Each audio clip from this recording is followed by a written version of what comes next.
Now, this is the procedure. We're talking about how the drug gets approved under the centralized procedure. And I said with the centralized procedure, UU drug approval gets started. So the first important step is what? The scientific advice, which is optional. Now, before we discuss about this entire chart, can I give the brief introduction about how the drug discovery takes place? How many of you are interested? Type in I for interested in the chat box. Let me check the interest, or otherwise I will go ahead with the same slide of discussion.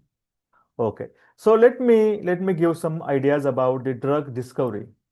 So there are various stages of drug discovery. As this point is very much related to the discussion, I would like to give us little information about the drug discovery stages. The first and foremost, the first important step is called as the target identification. Now, what is the target identification? Now, it could be the species. Now, it could be, let us say, the part of human body, or maybe the tissues of human body, upon which drug is going to act. That is called as the target identification. So you need to identify what is the part of body that needs to be treated, and that who is going to treat? Our drug is going to treat. Our drug is going to act upon. What is the example of it? Let us understand the example could be in the case of let us say hypertensive drug. You must have heard about something called as the ACE. Heard about ACE? Now, ACE is angiotensin converting enzyme. ACE is what? Angiotensin converting enzyme. Now, what is the role of ACE now? So, ACE actually convert maybe angiotensin 1 to angiotensin 2, right? And once this conversion happens, so actually our blood vessels get contracted, right? Get contracted. And because of this contraction, the blood pressure increases. Now, to stop this conversion, because if you convert angiotensin 1 to angiotensin 2, the blood pressure increases. Now, to stop this, you have to identify a drug substance which is going to inhibit or maybe stop this ACE activity. Understood? So we understand something called as the target identification. In this case, ACE is our target, and we need to now develop a molecule that is going to inhibit or stop these ACE activities. Now, in the process of discovery, you begin your discussion identification of something called as the hit identification. Hit identification.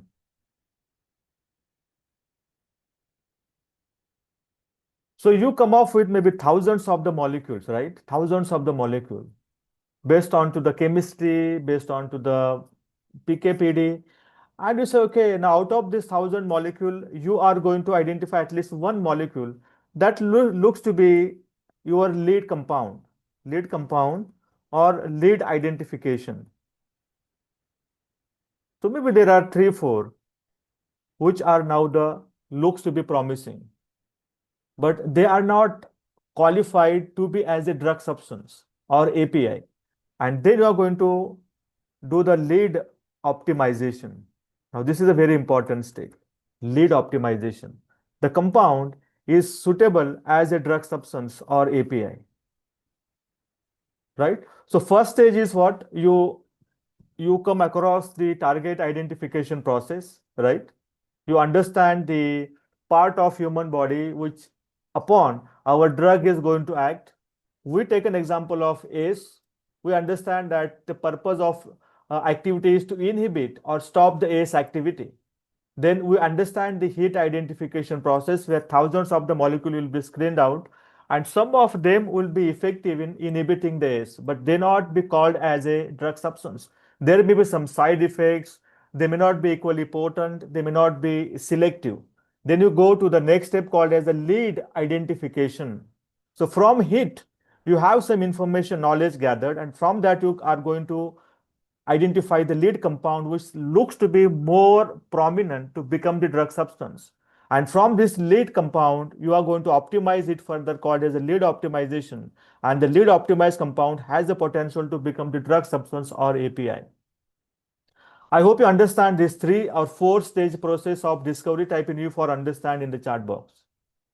So everything, what I'm talking here now, scientific advice, all these 4 stages should have happened.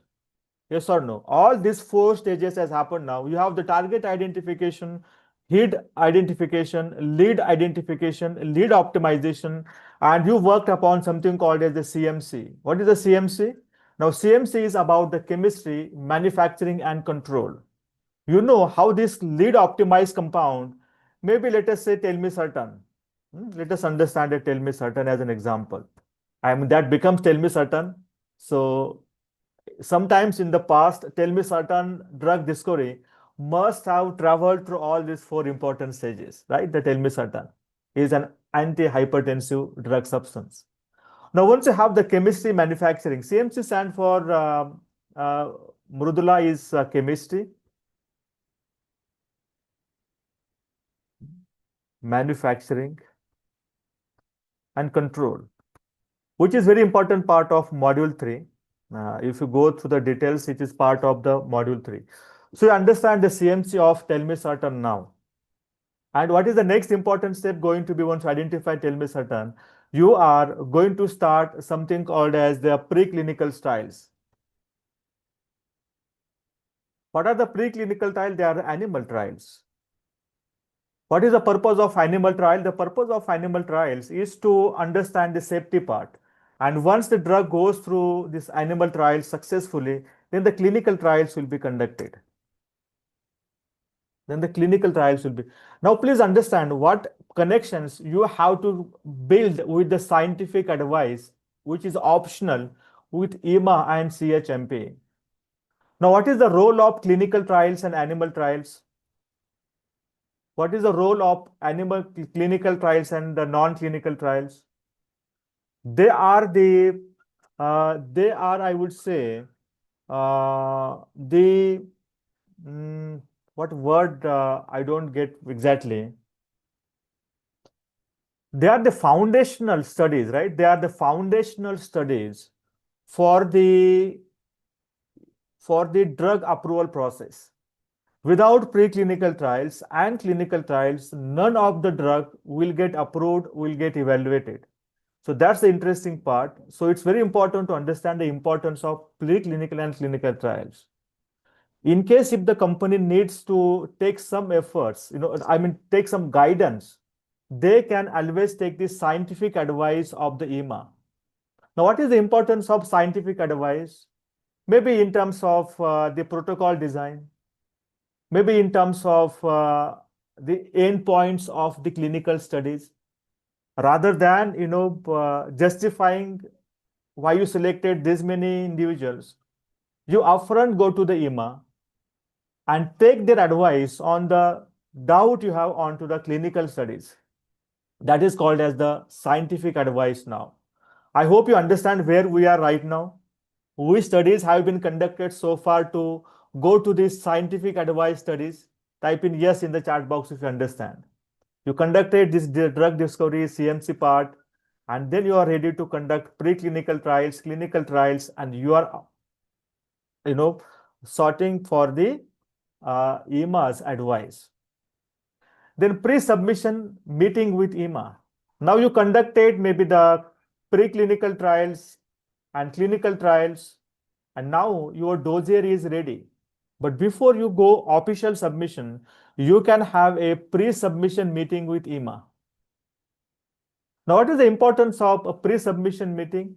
Maybe whether the given required documents are in the place or not, or is there any gap in the dossier?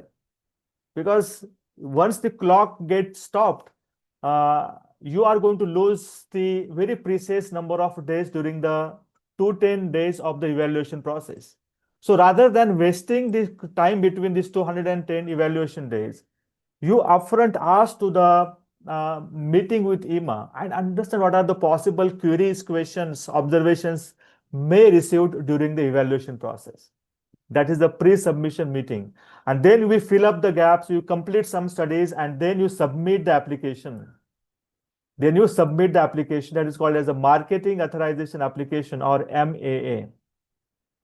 MAA stands for what? Marketing Authorization Application. Now, this is exactly when the validation time gets started. So, EMA validate your entire dossier, maybe the completeness of the dossier, whether the required documents, modules are available or not. It is not exactly a scientific evaluation, but it is only about understanding whether dossier is complete in terms of what is really required documents should be there. So EMA does this validation in the 30 days of the time. And once the 30 days get over, and if the dossier found to be suitable for evaluation, then EMA now start the scientific evaluation. EMA starts the scientific evaluation. Now, CHMP is the committee which takes care in case if the drug is for the human use, CHMP. And then the clock starts. That is what? The day 0. What is clock start now? The T0 has started. So how many days generally EMA takes for evaluation? There are 210 days, right? Type 210 in the chat box. The 210 days is the general days the EMA takes for scientific evaluation of the product under centralized procedure. And that one day, or T0 has started. The T0 has started now after the completion of validation of the dossier. Now, once you have this started, then after 120 days, CHMP is going to provide the list of questions to the applicant. Now, the moment this list of questions are provided to the applicant, then what? The clock gets stopped. Means what? What is the meaning of the clock gets stopped? What is the meaning of clock gets stopped? You have 30 days of validation, then the clock gets started. Then after 120 days, the EMA provides this the list of queries to applicant, and then you say, okay, now the stop gets stopped, the clock gets stopped. Vishal says, buffer time where one can respond. Okay, thank you so much, Vishal, for the response. A very good answer. They take time to review. Okay, Shivam says, time for applicant to respond. Ashish says, fantastic. But what is the meaning of the clock gets stopped? See, how many days EMA has to approve to evaluate the drug product under CP? We talked about it, right? How many days they get? 210 days, right? 210 days. 210 days. Now this 210 days, at 128th day, the EMA has provided the queries to the applicant. And let us say applicant has taken maybe the 30 days. Applicant have taken 30 days. So tell me in the chat box, in now reality, how many days have passed after starting the evaluation? How many days have passed after starting the evaluation? You will say, okay, 120 plus 30, right? 120 plus 30 is equal to how much? Is equal to how much? You will say, okay, now it's 120 plus 30 is very simple math basket. It's 150 days now. Now the question is, how many days EMA get for the scientific evaluation? How many days EMA gets for scientific evaluation? And that is none other than the 210 days. 210 days. Now, this 30 days, was EMA actually evaluating the dossier? Type yes or no in the chat box. during these 30 days, was EMA evaluating the dossier? Absolutely no. EMA was not evaluating the dossier. So effectively, this 30 days is not part of these 210 days. Are you getting my point? The 30 days which organization has taken to respond to the queries is not actually part of the EMA's evaluation. Organization may be working on the response, but is EMA working for these 30 days now? The answer is absolutely no. So effectively, should this 30 days counted in these 210 days? Type yes or no in the chat box. Should this 30 days where EMA has not evaluated the dossier should be counted in 210 days? And absolutely no. And that's the reason the stop has got clocked. Whose stop has stopped? The EMA's scientific evaluation clock has got stopped. So this 30 days is not accounted for these 210 days of scientific evaluation. So this 128 days will remain 128 after this 30 days response. How many of you really understand this process? Type in yes or no in the chat box. You understand, type yes. If you don't, type no. Generally, Shraddha, 1 month to 3 months is given for response. 1 month or 30 days. Okay, I think there are some of you are saying not understood. So can I take a moment to explain this content one more with the help of some practical case studies? Let us say the T0 is, I would say, what is the date today? 5th, right? 5th October 2025. So what is going to be 128th day? Tell me in the chat box. Now what is going to be 210th day? Let us understand that. What is going to 210th days? Okay. 210th days means how much? 5th October, then, oh my God, I am little bit worried now. Can you please calculate and let me know, someone? 7th month, right? Okay, 7th month. So November, December, January, February, March, April, May. Is it 5th May? 5th May 2025. 210th day. Let us say T0 started at 5th October. Now, what is the T120? T120 going to be how many? 4 months, right? So November, December, January, Feb. Is it Feb now? 5th Feb, right? 5. Right. You got. Then there is a query, list of queries, right? LOQ. LOQ. Now the company take, let us say, 1 month to respond. Then after this 1 month respond, they give the response on when? The 5th of 03/2026, right? Now, once this response get received on 5th March 2026, the clock get started. Here, the clock gets stopped. So, effectively, this 6th of March 2026 will become the day 121st. How many of you understand now at least? By looking at this. This is T120, right? 5th of February.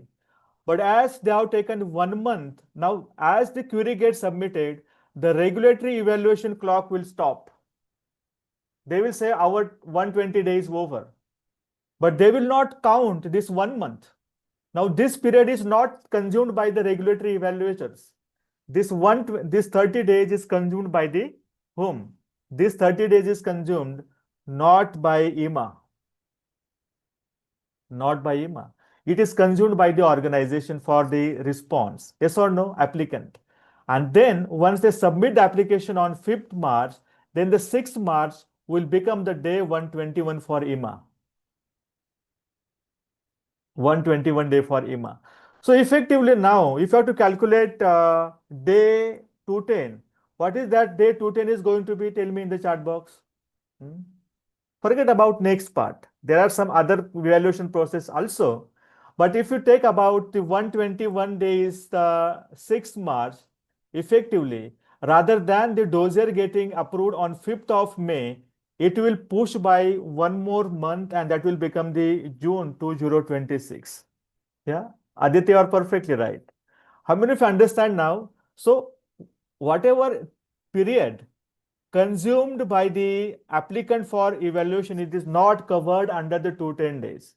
If the delay, if they take 1 month for the evaluation as this query, the approval process will delay by 1 month.